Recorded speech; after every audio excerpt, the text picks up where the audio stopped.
After all these years, I'm here now, but it's a long time visit.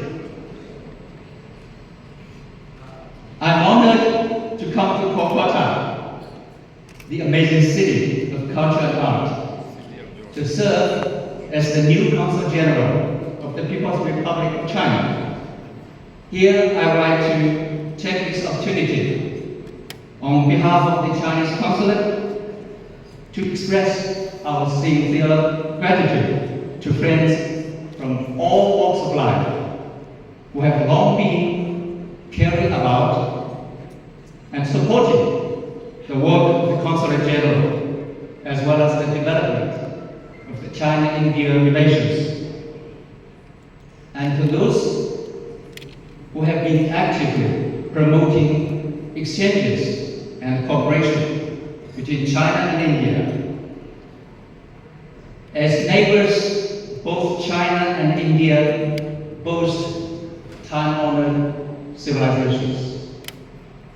We are also the two largest developing countries and major emerging economies.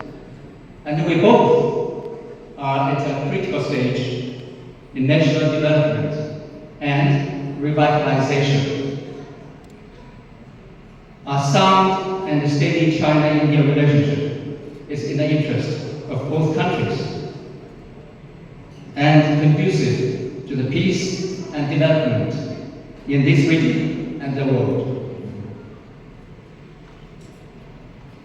Looking forward, the Chinese side is ready to work with India's side to act in accordance with the important consensus reached by our two leaders, enhance political trust, manage differences properly, advance mutual beneficial cooperation, and move our bilateral relations forward along the right track.